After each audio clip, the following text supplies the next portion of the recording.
Hubo una época en la que llevar a la familia no significaba ir despacio.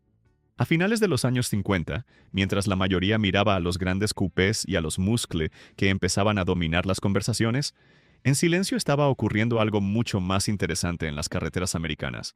Algunos fabricantes decidieron esconder motores muy serios dentro de coches que, por fuera, parecían completamente inofensivos. Station wagons pensadas para el día a día, pero con suficiente V8 bajo el capó para sorprender a más de uno en la autopista. Y aquí es donde la historia se vuelve realmente curiosa. Porque cuando hoy se habla de coches rápidos de los años 50, casi nadie mira hacia las wagons familiares. La conversación siempre se va a los mismos nombres de siempre. Los más obvios, los más ruidosos, los que todo el mundo recuerda primero. Pero la realidad fue otra. Hubo wagons que combinaban espacio, presencia y una capacidad de aceleración que muchos no esperaban ver en un coche familiar de la época. Máquinas discretas, pero mucho más capaces de lo que su imagen dejaba entrever. En este video vamos a recorrer algunas de las station wagons americanas más rápidas de los años 50. Comencemos. 1957, Chevrolet Nomad. Si hubo una station wagon en los años 50 que demostró que un coche familiar también podía moverse con verdadera urgencia, fue esta.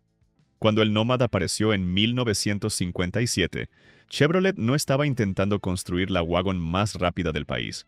La misión oficial era mucho más tranquila: estilo, espacio y versatilidad para el uso diario.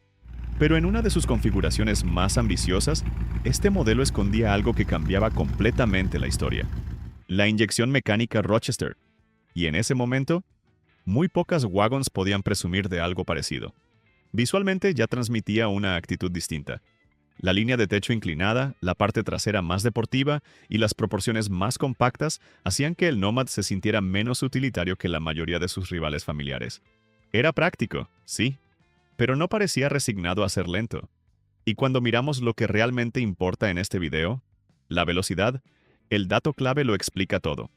En su versión Fuel Injection más conocida, el V8-283 entregaba hasta 283 caballos de fuerza.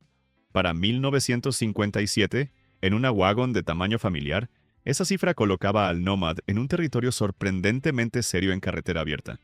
No era un deportivo puro, pero tampoco era la típica wagon pesada que muchos imaginan al pensar en los años 50.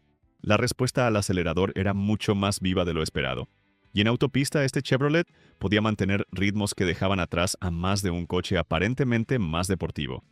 Ahí está el motivo por el que hoy sigue siendo tan respetado. Porque el Nomad no solo se veía bien, también se movía con mucha más intención de la que su silueta familiar sugería. En 1957, Chevrolet fabricó poco más de 6.100 unidades del Nomad, y las versiones con fuel injection auténtica son hoy especialmente codiciadas por coleccionistas que entienden lo que este modelo representó en su momento. Actualmente, un ejemplar bien conservado suele situarse entre $70,000 y $120,000, con unidades full injection superando con facilidad ese rango. Y lo mejor es que algunas de las wagons que vienen ahora llevaron esta idea todavía más lejos. 1958. Oldsmobile Super 88, Fiesta. Si el Nomad insinuaba que una wagon familiar podía ser más rápida de lo esperado, Oldsmobile decidió dejarlo mucho más claro. A finales de los años 50, la marca ya tenía una reputación muy bien construida alrededor de una palabra que en Detroit se tomaba muy en serio: Rocket. Y cuando ese concepto se trasladaba a una station wagon de tamaño completo, el resultado era mucho más interesante de lo que muchos imaginaban. Porque el Fiesta no parecía un coche hecho para correr. Visualmente seguía siendo una familiar grande, sólida y claramente orientada al confort. La carrocería era larga, la postura amplia y el diseño mantenía esa elegancia tranquila, típica de Oldsmobile en esta época. Nada en su apariencia gritaba velocidad. Y ahí está precisamente lo que lo hace encajar tan bien en esta lista. Porque bajo esa imagen respetable se escondía un V8 con argumentos muy serios para finales de los 50. En su configuración más representativa, el Super 88 montaba el Rocket V8 de 371 pulgadas cúbicas, capaz de entregar alrededor de 305 caballos de fuerza. Para una wagon de este tamaño en 1958, esa cifra la colocaba claramente por encima de la media familiar en carretera abierta. No era una aceleración violenta como la que veríamos años después en los Muscle más radicales, pero sí era un empuje fuerte, continuo y muy respetable para un coche pensado, al menos en teoría, para la vida familiar. En autopista, este Oldsmobile se sentía sorprendentemente suelto para su tamaño. Podía mantener velocidades altas con una facilidad que muchos conductores de la época no esperaban de una wagon de lujo. Era rápido, pero de una forma muy propia de finales de los 50. Suave, estable y con mucha reserva de potencia. En términos de producción, Oldsmobile fabricó alrededor de 12.000 unidades del Fiesta Wagon en 1958, lo que hoy lo mantiene relativamente accesible dentro del mundo de los clásicos. Actualmente, un Super 88 Fiesta Wagon bien cuidado suele moverse entre $35,000 y $70,000, dependiendo del estado y la originalidad. 1957 a 1959, Rambler Rebel Cross Country. Y aquí es donde la lista empieza a volverse realmente impredecible. Porque mientras muchas wagons de finales de los 50 confiaban en el tamaño y la presencia para impresionar, American Motors tomó un camino mucho más silencioso y mucho más astuto. El Rebel no parecía una amenaza. De hecho, a primera vista, su carrocería más compacta y sus líneas limpias lo hacían parecer casi modesto frente a los grandes familiares de Detroit. Era el tipo de coche que muchos conductores habrían subestimado sin pensarlo dos veces. Y ahí estaba el error, porque bajo esa apariencia discreta se escondía un conjunto mecánico mucho más serio de lo que sugería su silueta. Esta wagon podía equipar un V8 de 327 pulgadas cúbicas, con alrededor de 255 caballos de fuerza. Puede que la cifra no buscara titulares escandalosos, pero en una carrocería más ligera que la de muchos rivales, el resultado era sorprendentemente ágil para su categoría. Ahí está lo que lo hace tan interesante hoy. No necesitaba verse agresivo, no necesitaba hacer ruido. Simplemente era más rápido de lo que cualquiera esperaba. Hoy, un Rambler Rebel Cross Country suele moverse entre $30,000 y $60,000, con ejemplares especialmente cuidados ganando cada vez más atención entre los aficionados a los sleepers clásicos. Y ahora quiero saber tu opinión. Entre el Nomad Fuel Injection, el Rocket del Oldsmobile y la sorpresa del Rambler, ¿cuál te parece la wagon más impresionante de este primer bloque? Déjalo en los comentarios porque lo que viene ahora sube nuevamente el nivel de estas familiares americanas. 1957 Buick Caballero. Después de la sorpresa compacta del Rambler, el tono vuelve a cambiar. Pero no hacia lo radical, sino hacia algo mucho más sofisticado. Porque si hay una wagon de finales de los 50 que supo combinar presencia premium con auténtica capacidad en carretera, fue esta Caballero. Buick no estaba jugando al coche básico familiar.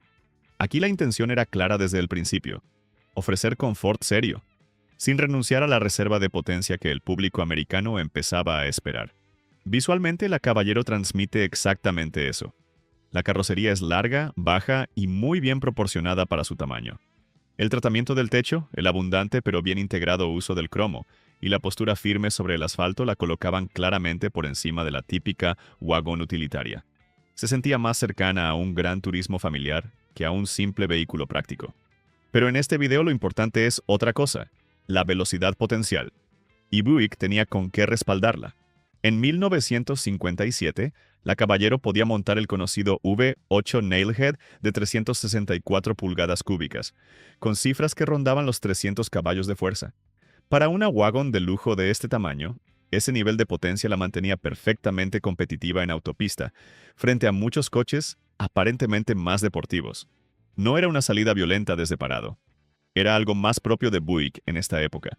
Empuje fuerte, constante y muy estable a velocidad de crucero. En carretera abierta se sentía sólida, segura y con más reserva mecánica de la que su imagen elegante dejaba entrever. Era el tipo de familiar que podía devorar kilómetros con absoluta calma, pero sin quedarse corta cuando el conductor pedía más. En términos de producción, Buick fabricó poco más de 14,000 unidades de la Caballero State Wagon en 1957, lo que hoy la mantiene relativamente exclusiva dentro del universo de wagons premium de la década. Actualmente, un ejemplar bien conservado suele situarse entre $35,000 y $75,000, con unidades especialmente originales subiendo con fuerza en el mercado clásico. Y lo interesante es que la siguiente wagon de esta lista vuelve a cambiar el enfoque de una forma muy distinta. 1959 Pontiac Safari. Y ahora la década empieza a mostrarse con otra actitud, porque si la Caballero representaba refinamiento con reserva de potencia, el Safari de finales de los 50 ya tenía una presencia mucho más atrevida. Pontiac entendía que el diseño también era parte del rendimiento percibido, y en 1959 eso se volvió evidente. Visualmente, esta wagon no pasaba desapercibida. Las líneas más marcadas, la parrilla amplia y la postura baja para su tamaño le daban una silueta mucho más dinámica que muchas familiares tradicionales. No era discreta, era expresiva. Y en la era de las grandes autopistas americanas, eso también importaba. Pero el punto clave está bajo el capó. En 1959, el Safari podía equipar el V8 de 389 pulgadas cúbicas, con cifras que rondaban los 300 caballos de fuerza. Para una station wagon de tamaño completo, ese nivel de potencia la colocaba en una posición bastante seria dentro del tráfico de la época. No hablamos de un deportivo ligero, pero sí de una familiar capaz de mantener velocidades altas con absoluta solvencia. En autopista, el empuje se sentía firme y continuo. No necesitaba dramatismo. Tenía suficiente músculo para sostener ritmos elevados sin esfuerzo aparente, algo que muchas wagons más modestas simplemente no podían igualar en aquel momento. En términos de producción, el Safari formó parte del catálogo regular de Pontiac a finales de la década, y hoy las versiones bien conservadas son cada vez más valoradas, especialmente las equipadas con las configuraciones V8 más potentes.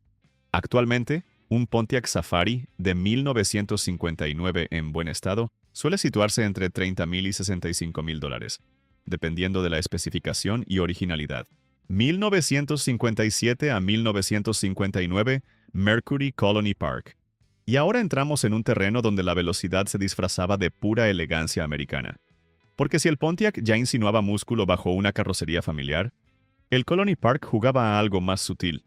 Mercury no necesitaba que su wagon pareciera agresiva. Su apuesta era diferente: lujo visible por fuera y potencia suficiente para sostener el ritmo de la nueva América de autopistas. Visualmente transmitía exactamente esa filosofía. La carrocería era larga, sólida y claramente orientada al confort familiar premium. El famoso acabado wood grain en los laterales reforzaba su imagen de wagon respetable, casi ejecutiva para los estándares de finales de los 50. Nada en su silueta sugería prisa, y sin embargo la mecánica contaba otra historia. En sus configuraciones más interesantes, Mercury ofrecía V8 de alto rendimiento que podían superar los 300 caballos de fuerza, dependiendo de la especificación. Para una wagon de este tamaño y enfoque, esa cifra la colocaba con total autoridad dentro del tráfico rápido de la época. No era una salida explosiva, era algo más propio del carácter Mercury: velocidad sostenida, suave y con mucha reserva en carretera abierta. En autopista se sentía sorprendentemente cómodo manteniendo ritmos elevados durante largos trayectos. Era el tipo de familiar que podía cruzar estados enteros sin esfuerzo aparente, y sin quedarse atrás cuando el flujo de tráfico se aceleraba. Actualmente, un Colony Park bien cuidado suele moverse entre $25,000 y $55,000, con unidades excepcionales superando ese rango. Y ahora quiero saber tu opinión. Entre la elegancia del Buick Caballero, la presencia del Pontiac Safari y el lujo veloz del Mercury Colony Park, ¿cuál te parece la wagon más completa de este bloque? Déjalo en los comentarios porque lo que viene a continuación nos lleva de vuelta al territorio Mopar con una propuesta muy distinta. 1959 Dodge Custom Sierra Wagon.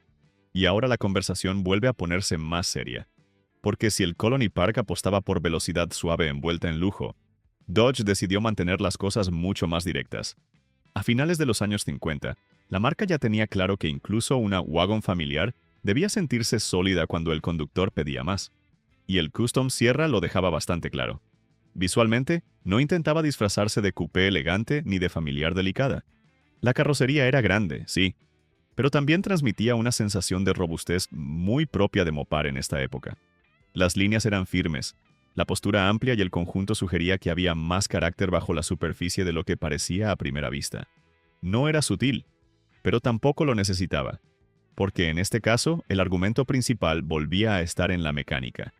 En 1959, el Custom Sierra podía equiparse con V8 de gran cilindrada que superaban los 300 caballos de fuerza en sus configuraciones más potentes.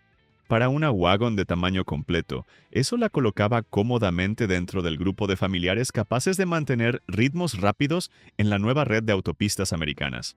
Hoy, los Custom Sierra bien conservados son cada vez menos comunes en el mercado clásico, especialmente en configuraciones V8 bien documentadas. Dependiendo del estado, un ejemplar de 1959 suele moverse entre $25,000 y $50,000, con unidades especialmente originales, ganando interés entre los entusiastas de mopar de la vieja escuela. 1958 Ford Ranch Wagon / Country Sedan. Y aquí es donde Ford entra en la conversación, con mucha más seriedad de la que muchos recuerdan. Porque cuando se habla de wagons rápidas de los años 50, el foco casi siempre se va a GM o a los grandes Mopar. Pero Ford llevaba tiempo entendiendo algo importante. En la nueva era de autopistas, incluso el coche familiar básico necesitaba poder sostener velocidad con autoridad. Y estas wagons lo hacían mejor de lo que su imagen sugería. Visualmente, tanto el Ranch Wagon como el Country Sedan mantenían una estética limpia, funcional y muy americana. No había dramatismo innecesario ni pretensión deportiva evidente. Eran familiares honestas, bien proporcionadas y claramente pensadas para el uso diario.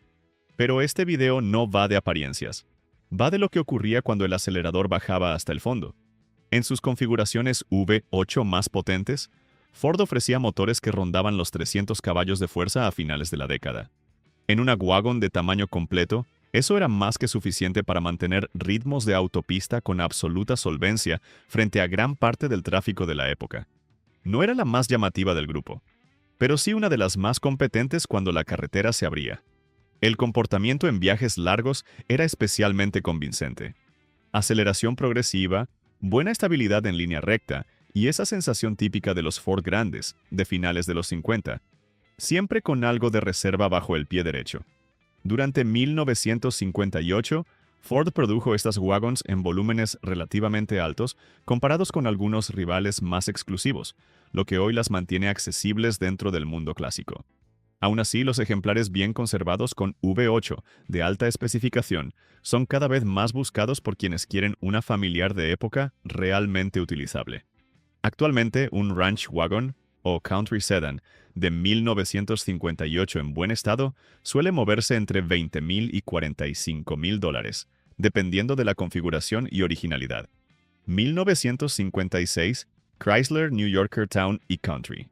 Y ahora la conversación sube claramente de nivel, porque si algunas wagons de esta lista apostaban por sorprender con buen rendimiento, Chrysler jugaba en otra liga completamente distinta.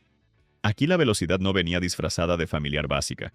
Venía acompañada de lujo pesado y de una de las mecánicas más respetadas de toda la década. El nombre clave ya lo conoces: Hemi. Visualmente, el Town y Country transmitía exactamente lo que Chrysler quería proyectar a mediados de los años 50. Autoridad. La carrocería era larga, imponente, y con ese aire casi institucional que pocas wagons podían igualar en su momento. No parecía un coche con prisa. Parecía un coche que no necesitaba tenerla. Pero bajo esa presencia tranquila se escondía algo muy serio. En 1956 podía montar el V8 Hemi de 354 pulgadas cúbicas, con cifras que rondaban los 280 caballos de fuerza. Para una wagon de lujo de este tamaño, ese nivel de potencia la colocaba cómodamente entre las familiares más capaces en autopista de toda la segunda mitad de los años 50. No era una aceleración nerviosa. Era empuje profundo, constante y muy difícil de ignorar en carretera abierta. Donde realmente brillaba este Chrysler era en los viajes largos. A velocidad de crucero elevada, el coche se sentía sólido, estable y con una reserva mecánica que transmitía absoluta confianza al conductor. Era rapidez ejecutiva, por decirlo de alguna forma. En términos de producción, siempre se movió en volúmenes más contenidos que las wagons generalistas.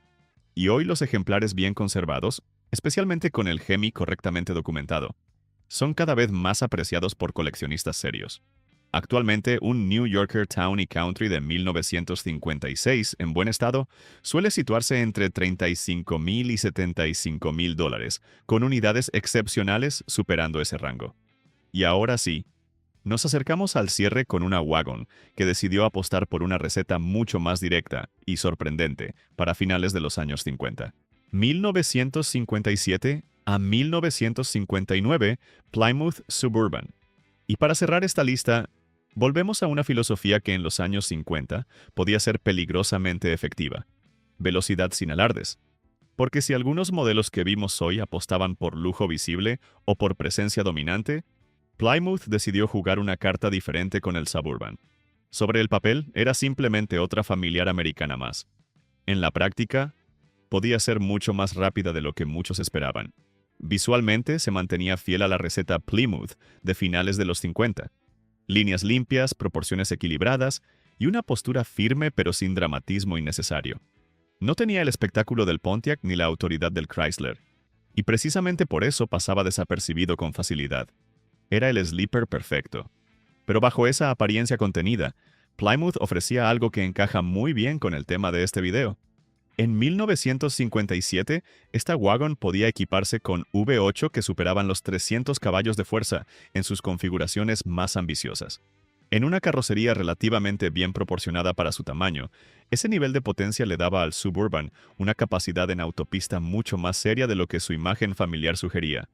No buscaba impresionar desde el semáforo. Lo suyo era mantener ritmo y sorprender en el proceso. En carretera abierta el empuje se sentía sólido y utilizable, muy en la línea de lo que Plymouth estaba construyendo en esta etapa previa al auge total del Muscle. Era rápido de una forma honesta, sin teatralidad. Actualmente, un Plymouth Suburban en buen estado suele moverse entre $25,000 y $50,000, con unidades especialmente originales ganando interés entre los entusiastas de wagons americanas de la vieja escuela. Y después de recorrer estas familiares de los años 50, queda algo muy claro. Algunas station wagons estaban haciendo algo mucho más interesante. Estaban demostrando que un coche familiar también podía moverse con verdadera autoridad. Y ahora quiero saber tu opinión. De todas las wagons que vimos hoy, ¿cuál te sorprendió más por su capacidad real en carretera? Déjalo en los comentarios, porque tu elección dice mucho sobre cómo cada uno entiende esta era dorada del automóvil americano. Y si creías que estas eran rápidas, espera a ver lo que pasó en la década siguiente. Haz clic en el video que aparece en pantalla ahora mismo y descubre las station wagons más rápidas de los años 60. La potencia subió, las apuestas se volvieron más serias, y algunas de esas familiares ya empezaban a jugar en otra liga. Nos vemos en el próximo video.